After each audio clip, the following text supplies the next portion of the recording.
तो कहानी की शुरुआत साल 1959 के समय में लैंगस्टन शहर को दिखाते हुए होती है, जहां हम एलिमेंट्री स्कूल में लुसेंडा नाम की एक लड़की को देखते हैं। लुसेंडा बाकी बच्चों से एक अलग जगह पर खड़ी होकर आसमान की ओर देख रही थी। असल में उसे अपने कानों में एक अजीब सी विस्परिंग आवाजें सुनाई दे रही थी, जैसे कि कोई उसे कुछ बताने की कोशिश कर रहा हो। तभी वहाँ उन बच्चों की टीचर मिस टाइलर आकर उन सभी को क्लासरूम में चलने को कहती है, लेकिन लुसेंडा उनकी बात नहीं सुनती। मिस टाइलर के बार बार बोलने पर लुसेंडा क्लास में चली जाती है, जहां मिस टाइलर सभी बच्चों को बताती है कि आज ही के दिन हमारे स्कूल की ओपनिंग हुई थी। मिस टाइलर इस मौके पर प्रिंसिपल के कहे मुताबिक सभी बच्चों को एक टास्क देती है, जिसमें बच्चों को 50 साल बाद की दुनिया कैसे होने वाली है उसे पेपर में ड्रॉ करके बताना है। टाइलर आगे बताती है कि सभी ड्रॉ किए गए पेपर्स को एक टाइम कैप्सूल में रख दिया जाएगा और फिर 50 साल बाद उसे निकाल कर तुम्हारे जैसे ही स्टूडेंट्स को दिखाया जाएगा। ये सिर्फ बच्चों के माइंड को समझने और स्कूल की एनिवर्सरी को सेलिब्रेट करने के लिए किया जा रहा था।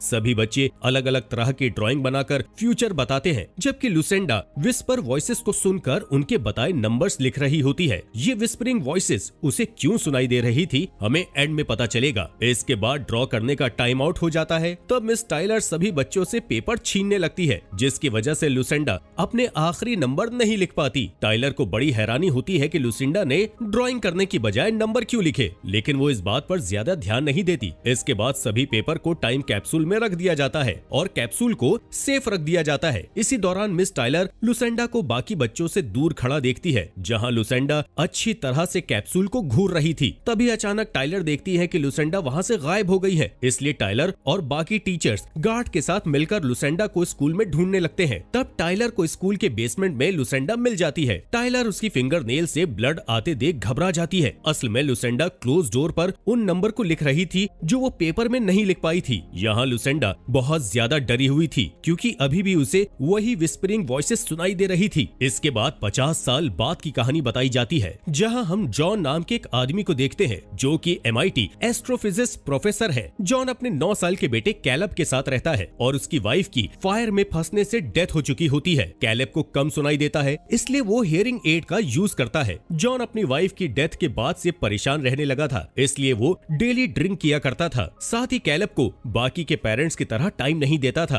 अगले दिन हम जॉन को लेक्चर देते हुए देखते हैं, जिसके बाद जॉन अपने बेटे को स्कूल लेकर जाता है, क्योंकि आज कैलब के स्कूल की 50वीं एनिवर्सरी है। कैलब उसी स्कूल में पढ़ाई करता है जिसमें लुसेंडा किया करती थी। आज ही के दिन उस टाइम कैप्सूल को निकाला जाएगा और बच्चों में वो ड्राइंग पेपर बांटे जाएंगे। एनिवर्सरी के मौके पर मिस टाइलर वहाँ आती है, जो कि अब बहुत बूढ़ी हो चुकी है। इसके बाद सभी बच्चों को टाइम कैप्सूल में रखी ड्राइंग दी जाती है, जिस दौरान कैलब को वही विस्परिंग वॉइसेस सुनाई देती है जो कि लुसेंडा को सुनाई देती थी। पर कैलब ज्यादा ध्यान नहीं देता, क्योंकि उसे लगता है कि ये आवाजें हियरिंग एड से आ रही हैं। तभी हम देखते हैं कि कैलब को वही पेपर मिलता है जिसमें लुसेंडा ने अजीब नंबर लिखे थे। कैलब उन नंबर्स को समझने लगता है, जिस दौरान उसे एक अनजान आदमी दिखाई देता है, जो अगले ही पल गायब हो जाता है। इसके बाद हम कैलब को घर पर देखते हैं, जहां वो उस पेपर को अपने साथ लाया था। कैलब अपने पिता को बताता है कि मुझे हियरिंग एड से अजीब आवाजें सुनाई दे रही थी, लेकिन जॉन इस बात पर कोई ध्यान नहीं देता, क्योंकि मशीन कभी कभी ऐसे ही आवाज करने लगती है। यहाँ जॉन जब उस पेपर को देखता है तो कैलब को वापस स्कूल में रखने को कहता है। रात होने पर कैलब अपनी माँ के वीडियो को देखता है और उन्हें गुड नाइट बोलकर सो जाता है। वहीं जॉन गेट पर खड़े होकर ये सब देख रहा था, इसलिए वो बहुत इमोशनल हो जाता है और ड्रिंक करने लगता है। तभी गलती से जॉन अपने गिलास को लुसेंडा वाले पेपर पर रख देता है, जिसकी वजह से पेपर गीला हो जाता है और सभी नंबर में से एक पैटर्न हाईलाइट हो जाता है। जॉन को अजीब लगता है, इसलिए वो उस पैटर्न को लिखकर उसका मतलब निकालने की कोशिश करता है। थोड़ी ही देर बाद उसे समझ में आ जाता है कि जो नंबर उसने लिखे हैं वो अमेरिका में हुए 9/11 वाले टेररिस्ट अटैक की डेट और उस अटैक में मरे हुए लोगों की गिनती को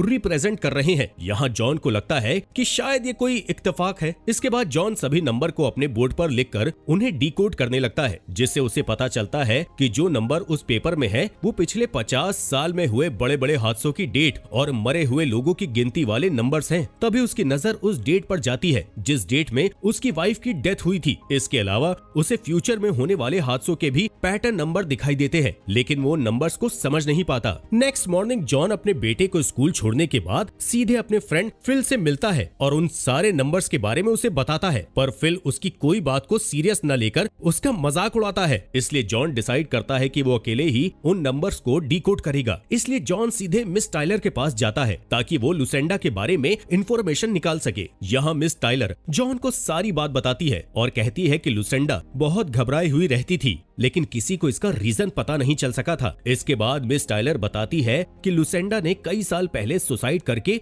अपनी जान ले ली थी। जॉन को यहाँ से ज्यादा इन्फॉर्मेशन नहीं मिलती, इसलिए वो घर आ जाता है और जिस दौरान कैलेब को बाहर खेलते समय फिर से विस्परिंग वॉइसेस सुनाई देती है, तभी वहाँ वही अनजान आदमी कार लेकर आता है जो कि स्कूल में कैलेब को दिखा था। ये अनजान आदमी कैलेब को एक ब्लैंक स्टोन देकर चला जाता है। ये देख जॉन जल्दी से बाहर आता है, लेकिन तब तक वो अनजान आदमी जा चुका था। कैलेब जॉन को वो स्टोन देकर कहता है कि मैं उस आदमी को नहीं जानता। जॉन कैलेब को डांटता है कि उसे अनजान लोगों से दूर रहना चाहिए। इसके बाद जॉन लुसेंडा के बारे में नेट पर देखता है, जिस दौरान वहाँ उसकी सिस्टर आ जाती है। दोनों की बातों से पता चलता है कि जॉन अपनी वाइफ के जाने के बाद अपनी फैमिली से बात नहीं करता। रात में जॉन न्यूज देखता है जिसमें मौसम के खराब होने की खबर बताई जा रही थी। तभी जॉन उन नंबर्स को देखता है जिससे उससे पता चलता है कि कल की डेट में कोई हादसा होने वाला है जिसमें 81 लोगों की जान जाने वाली है। लेकिन ये हादसा कहाँ होगा जॉन को समझ में नहीं आता, क्योंकि उससे लास्ट वाले नंबर डिकोड नहीं हुए थे। जिसके बाद जॉन अपने बेटे को स्कूल से पिकअप करने के लिए जाता है। जिस दौरान मौसम खराब होने से वो ट्रैफिक में फंस जाता है। जॉन जैसे ही अपने मैप को ओपन करता है तो मैप के लैटिट्यूड और लॉन्गिट्यूड नंबर देखकर शॉक्ड हो जाता है, क्योंकि ये वही नंबर थे जो लुसेंडा के पेपर पे लिखे थे जिन्हें जॉन डिकोड नहीं कर पा रहा था।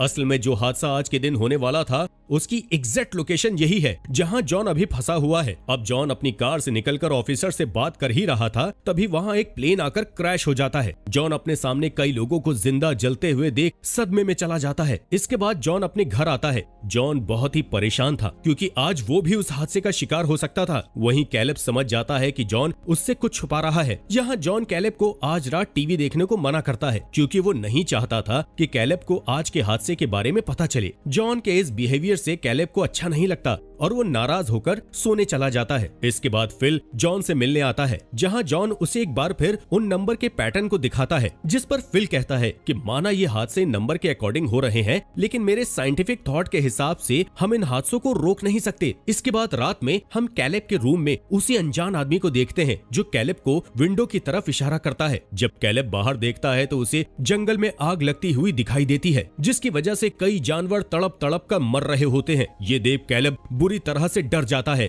और चिल्लाने लगता है। कैलेब की चीख सुनकर जॉन वहां आ जाता है, लेकिन तब तक वो अनजान आदमी गायब हो चुका था। यहाँ जॉन को लगता है कि कैलेब ने बुरा सपना देखा है, इसलिए वो उसे शांत करके सुला देता है। जिस दौरान जॉन विंडो से उसी अनजान आदमी को देख लेता है, इसलिए बेसबॉल बैट लेकर जॉन नीचे आ जाता है, लेकिन तब तक वो अनजान आदमी फिर से गायब हो चुका था। अगली सुबह जॉन लुसेंडा की बेटी डायना का पता निकालकर उसका पीछा करता है, ताकि उसे लुसेंडा की इंफॉर्मेशन मिल सके। डायना जॉन की तरह ही सिंगल पेरेंट थी, इसलिए जॉन अपने बेटे के साथ डायना से रैंडमली मिलता है और फिर उससे लुसेंडा के बारे में पूछने लगता है। साथ ही लुसेंडा के लिखे नंबर्स के बारे में भी उसे बताता है। ये सुन डायना कुछ कहे बिना वहाँ से जाने लगती है, पर जॉन उसे रोकता है और कहता है कि अगर तुमने मेरी मदद नहीं की तो कल होने वाले अटैक में 170 लोग मारे जाएंगे। यहाँ डायना को जॉन की किसी बात पर यकीन नहीं हो रहा था, इसलिए वो वहाँ से चली जाती है। जिसके बाद जॉन अब अकेले ही उस हादसे को रोकने का सोचता है। जॉन घर आकर उन नंबर से कल होने वाले हादसे की लोकेशन निकालता है और पुलिस को इन्फॉर्म करता है कि कल वर्थ और लाफिया स्ट्रीट पर अटैक होने वाला है, लेकिन पुलिस भी उसकी बात को सीरियस नहीं लेती, इसलिए जॉन जल्दी से उस लोकेशन पर निकल जाता है। यहाँ रेलवे स्टेशन पर जॉन को एक आदमी के ऊपर शक होता है, इसलिए वो उसे टेररिस्ट समझकर उसका पीछा करता है। तब तक वहाँ पुलिस भी आ चुकी थी और उस आदमी को भागने से मना करती है। यहाँ पता चलता है कि वो आदमी कोई टेररिस्ट नहीं बल्कि एक लोकल चोर है। तभी जॉन को समझ में आ जाता है कि यहाँ कोई टेररिस्ट अटैक नहीं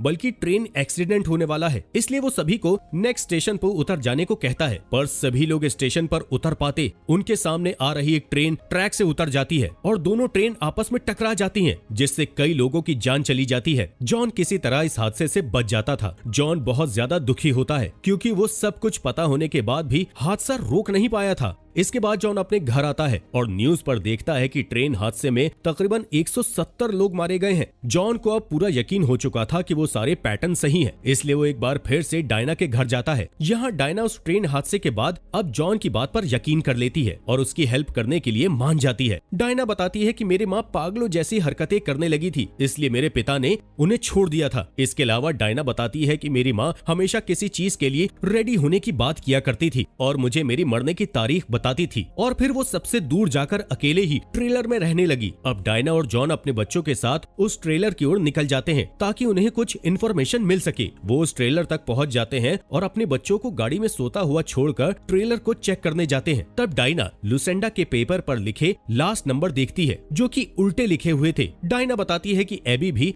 अपनी नानी की तरह लेटर्स को उल्टा लिखती थी। साथ ही ये भी बताती है कि लास्ट की 2 डिजिट कोई नंबर नहीं बल्कि डबल ई है। अब ट्रेलर के अंदर देखने पर उन्हें वहाँ एक अजीब सी पेंटिंग दिखाई देती है, लेकिन वो इसका मतलब नहीं समझ पाते। तभी जॉन को बेड के नीचे वही ब्लैक स्टोन दिखाई देता है जो उस अनजान आदमी ने कैलेब को दिया था। जॉन जैसे ही बेड को ऊपर करता है वहाँ एवरीवन एल्स लिखा हुआ देखता है। जॉन समझ जाता है कि एवरीवन एल्स पेपर पर लिखे ई लेटर का फुल फॉर्म है, यानी कि अब जो हादसा होने वाला है उसमें सारे लोग मारे जाएंगे। दूसरी ओर कार में कैलेब को फिर से विस्परिंग वॉइसेस सुनाई देने लगती है। कैलेब जल्दी से एबी को उठाता है और फिर एबी भी उन वॉइसेस को सुनती है। तभी कैलेब देखता है कि उसकी कार के पास कुछ अनजान लोग आ रहे हैं। वो सभी अनजान लोग कार को घेर लेते हैं और एबी को विस्परिंग करते हुए गेट ओपन करने को कहते हैं। पर तभी कैलेब अपने पिता को बुलाने के लिए कार के हॉर्न बजाने लगता है, जिसे सुन जॉन और डायना वहां आ जाते हैं। जॉन उन अनजान लोगों का पीछा करता है और उनमें से एक आदमी को पकड़ लेता है। जॉन उससे कुछ पूछ पाता इससे पहले वो आदमी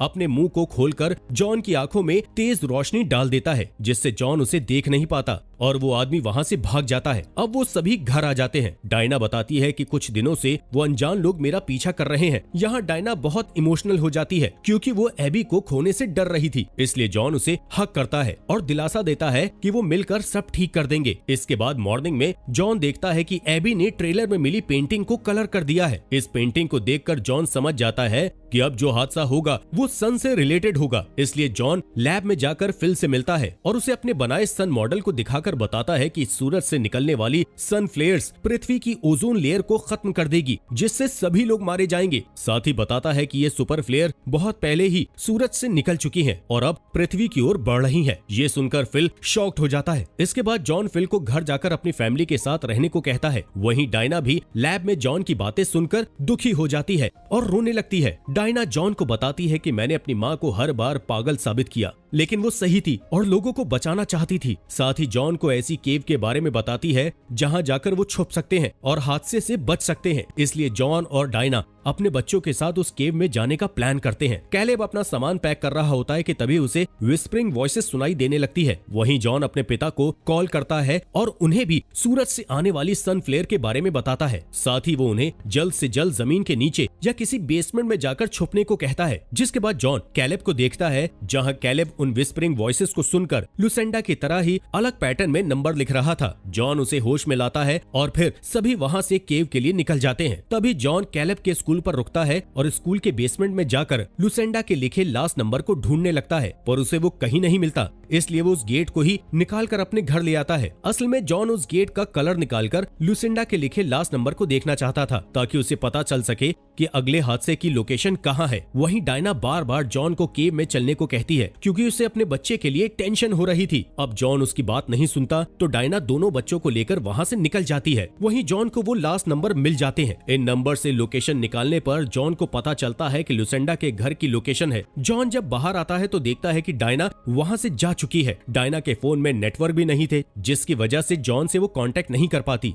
इधर डायना गैस स्टेशन पर रुकती है जहां न्यूज पर सभी को घर में सेफ रहने को बताया जा रहा था। वहीं कैलेब अपने पिता को कॉल कर देता है। तब डायना उससे फोन लेकर जॉन को बताती है कि मैं उसी केव की ओर जा रही हूं, जिस पर जॉन बताता है कि उस केव में जाने पर भी सुपर फ्लेयर से बचना मुश्किल है, इसलिए हमें एक बार लुसेंडा की लोकेशन पर जाना चाहिए। लेकिन डायना जॉन की बात नहीं मानती। इसी दौरान वो अनजान आदमी डायना की कार लेकर वहाँ से भाग जाता है, जिसमें कैलेब और एबी दोनों बैठे हुए थे। डायना को कुछ समझ में नहीं आता, इसलिए वो किसी और की कार लेकर उनका पीछा करती है, जिस दौरान डायना का एक ट्रक से भयानक एक्सीडेंट हो जाता है। तभी जॉन उस गैस स्टेशन पर जाता है और शॉपकीपर से डायना की लोकेशन पूछकर उसे ढूंढने निकल जाता है। चारों तरफ न्यूज की वजह से अफरा तफरी मच चुकी थी। वहीं रास्ते में जॉन को पता चलता है कि डायना की डेथ हो चुकी है। इसके बाद जॉन वहाँ से लुसेंडा के घर की ओर निकल जाता है, जहाँ उसे डायना की कार दिखाई देती है। जॉन देखता है कि हर तरफ वही ब्लैक स्टोन पड़े हुए हैं। तभी वो अनजान आदमी उसके सामने आ जाता है। जॉन अपनी गन को उसके ऊपर पॉइंट करता है और बच्चों के बारे में पूछता है, जिस दौरान वहाँ कैलेब आ जाता है